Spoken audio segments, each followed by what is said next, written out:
Monsoon आगमन को तारीख को लेकर बदलाव।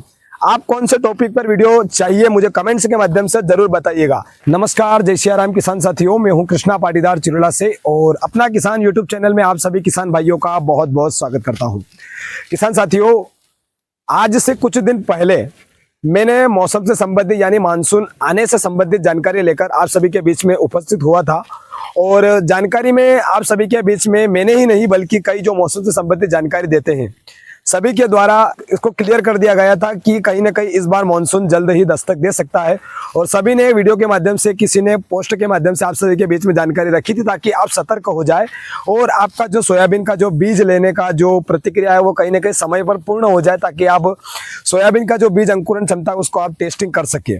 इसलिए आप सभी के बीच में जानकारी रखी थी, लेकिन आज वो जानकारी कहीं ना कहीं उसके अंदर बदलाव देखने को मिला है और इसको बदलाव होने पर है कि कोई नाराजगी भी नहीं है कि आप सभी के बीच में हमने जानकारी दी थी और समय से मानसून कहीं ना कहीं लेट हो गया है और आप सभी को गुमराह किया। ऐसा बिल्कुल हमारा उद्देश्य नहीं था। कुछ मौसम एजेंसियों के द्वारा लगभग इस बात को शेयर कर दिया गया था कि इस बार मानसून जल्द ही भारत में दस्तक दे सकता है, इसलिए उस जानकारी के आधार पर आप सभी को जानकारी अवगत कराई थी। लेकिन आज 3 जून हो चुका है, यानी 3 जून 2026 के बाद तक अभी तक मानसून नहीं आया है और अभी मैं जो वीडियो बना रहा हूँ वो 4 जून को लगभग शाम के 4 बज रहे हैं करीब करीब और मानसून की संबंधित जानकारी अभी तत्काल अपडेट हुई है। जिस जानकारी के आधार पर आप सभी को बता रहा हूँ, आपके सामने एक मैप दिखाई देता होगा जो भारत मौसम विभाग के अनुसार इसको बताया गया है और पहले ही इसी टॉपिक के आधार पर आप सभी के बीच में जानकारी रखी थी। कई दूसरी एजेंसियां भी है जिसके आधार पर आप सभी को जानकारी दी थी। चलिए खैर, जो हुआ ठीक है, लेकिन किसानों की उम्मीद तो सिर्फ मानसून को लेकर के रहती है।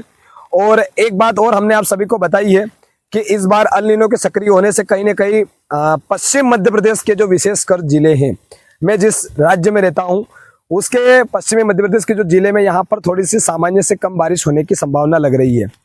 ये बात अभी भी इस अपने पैरामीटर बता रहे हैं, लेकिन इतना भी नहीं है आप किसान भाइयों को गुमराह कर दूं कि बिल्कुल सूखा जैसी स्थिति बन जाए।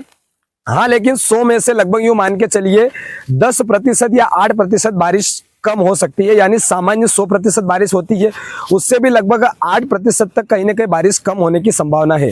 यानी कि आने वाली जो अपनी नया सीजन की शुरुआत वापिस हम करेंगे सोयाबीन के बुआई के बाद, उसके लिए पर्याप्त बारिश हो जाएगी, इतनी संभावना तो लग रही है। खैर, जो होगा वो प्रकृति के हाथ में रहेगा। ईश्वर से हमारी कामना रहेगी कि इस वर्ष अच्छी से बारिश हो और किसानों को चेहरे पर खिलखिलाहट महसूस हो और अच्छी सी बारिश के साथ इसी शुभकामना देता हूं और उस वीडियो की शुरुआत करता हूं कि आज 4 जून के मौसम विभाग की जानकारी के अनुसार अभी मानसून कहां तक पहुंच चुका है या दस्तक दी है या नहीं दी है। किसान साथियों, मेरी ये सेवा आप सभी को उचित लगती है या पसंद आती है तो अधिक से अधिक किसानों तक इस वीडियो को शेयर करिएगा। चलिए वीडियो की शुरुआत करते हैं कि आज 4 जून को मानसून कहां पहुंच चुका है। किसान साथियों, भारतीय मौसम विभाग के अनुसार मानसून के सामान्य आगमन को दर्शाते हुए जो आपको मैप दिखाई देता होगा, एक नक्शा दिखाई देता है, एक चित्र दिखाई देता होगा, इसके अंदर लाल रेखाएं जो आपको दिखाई देती है वो सामान्य तिथियां जो हर वर्ष जो बारिश या मानसून आता है उसकी है और अब जो नीली लाइनें आपको दिखाई दे रही है वो वास्तविक प्रतिक्रिया है जो आज 4 जून 2026 को जानकारी के अनुसार आप सभी के बीच में पूरी जानकारी दे रहा हूं। तो किसान साथियों, मानसून केरल पहुंच चुका है, आपके लिए बहुत बहुत शुभकामना है। आप चलिए जानकारी बता दें कि राज्यवार मानसून कौन सी तिथियों के अनुसार कौन सी तिथि तक पहुंच सकता है। सबसे पहले बात कर लेते हैं जो बंगाल की खाड़ी के समीप केरल में मानसून आज 4 जून 2026 को पहुंच चुका है और उसी के साथ में अगले राज्य की बात करें तो तमिलनाडु की, जहां पर उम्मीद है कि 4 से 6 जून के बीच में वहां पर मानसून पहुंच सकता है। उसी के साथ में कर्नाटक की अगर बात करें किसान साथियों तो 6 जून से 8 जून के बीच में, और गोवा की अगर बात करें तो लगभग 6 से 8 जून के बीच में गोवा में भी मानसून पहुंच सकता है। इसी के साथ में महाराष्ट्र कोणार्क मुंबई की अगर बात करें तो लगभग 9 से 12 जून के बीच में मानसून पहुंच सकता है। और अगले राज्य की बात करें यानी तेलंगाना की, जहां पर 10 से 14 जून के बीच में मानसून पहुंचने की संभावना लग रही है। इसी के साथ में आंध्र प्रदेश की अगर बात करें तो लगभग 10 से 15 जून के बीच में। छत्तीसगढ़ की अगर बात करें किसान साथियों तो लगभग 11 जून से लगा करके 17 जून के आसपास तक पूरा छत्तीसगढ़ कवर हो सकता है। उड़ीसा की अगर बात करें किसान साथियों तो 11 से 15 जून के बीच में। पश्चिम बंगाल की अगर बात करें किसान साथियों मानसून आने की तो लगभग 5 से 10 जून के बीच में। और झारखंड की अगर बात करें किसान साथियों तो 12 जून से 18 जून के बीच में पूरा झारखंड कवर हो सकता है मानसून को लेकर। इसी के साथ में बिहार को अगर बात करें लगभग तो 10 से 15 जून के बीच में। और उसी के साथ में पूर्वी उत्तर प्रदेश की अगर बात करें किसान साथियों तो 15 जून से लगा करके 19 जून के बीच में मानसून पूरे उत्तर प्रदेश को कवर कर सकता है। और इसी के साथ में जिस गृह क्षेत्र में लेता हूं यानी मध्य प्रदेश में, यहां पर अगर बात करें तो लगभग 15 जून से 20 जून के बीच में जो मध्य प्रदेश के जो भोपाल, इंदौर, उज्जैन, मालवा क्षेत्र यहां पर, और पूरे मध्य प्रदेश की अगर बात करें तो 25 जून तक पूरा मध्य प्रदेश कवर हो जाएगा। इसी के साथ में किसान साथियों गुजरात की बात करें, दक्षिणी गुजरात की, तो लगभग 16 जून से 20 जून के बीच में। और गुजरात उत्तर की अगर बात करें तो 25 जून से लगा करके 5 जुलाई के बीच में। और राजस्थान की बात करें जो दक्षिणी जिले हैं यहाँ पर 20 से 25 जून के बीच में मानसून पहुंच सकता है।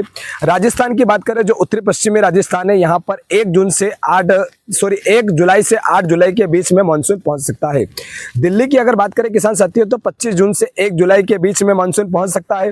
और हरियाणा की अगर बात करें किसान साथियों तो 25 जून से 1 जुलाई के बीच में।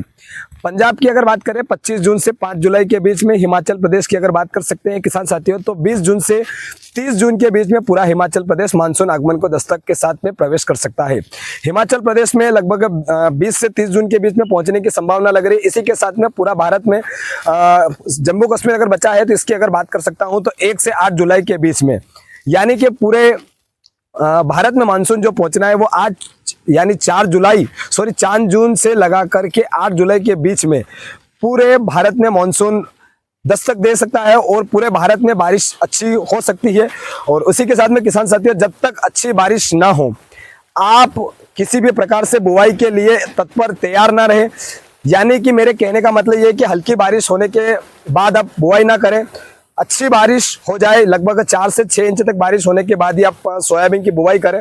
मेरी ये शुभकामना रहेगी, आप सभी को सजेशन भी रहेगा, क्योंकि थोड़ा बहुत भी अगर बारिश में कहीं देर बदर हो जाती है तो अपने फसलों को नुकसान हो सकता है, इसलिए आप इस बात का ध्यान रखिएगा।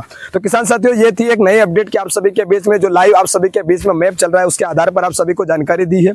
आशा करता हूं कि आप सभी को जानकारी पसंद आई होगी। और पिछले वीडियो के अंदर जो जानकारी दी थी अगर आप उससे असंतुष्ट हुए हो तो मैं आपसे क्षमा मांगता हूं, क्योंकि ये जानकारी मेरी नहीं थी, वो एक IMD मौसम विभाग की जानकारी के अनुसार जो इसी प्रकार से एक मैप तैयार किया गया था, जो मौसम एजेंसियों के द्वारा तैयार किया गया मैप था उसके आधार पर दी थी। और आज का न्यू अपडेट आप सभी के बीच में पेश कर दिया। उसी के साथ में वीडियो को समाप्त करते हैं और आप सभी को कृष्णा पाटीदार का जय श्री राम करते हैं। और इसी के साथ में आप कौन से टॉपिक पर वीडियो देखना चाहते हैं, आप कौन से टॉपिक पर वीडियो आपको चाहिए मुझे बताइए, मैं आपको उसी टॉपिक के आधार पर आपको वीडियो बनाकर बताऊंगा, वो भी पूरी 100% जानकारी के साथ में। चलिए वीडियो को समाप्त करते हैं और आप सभी को कृष्णा पाटीदार का जय श्री राम कहते हैं।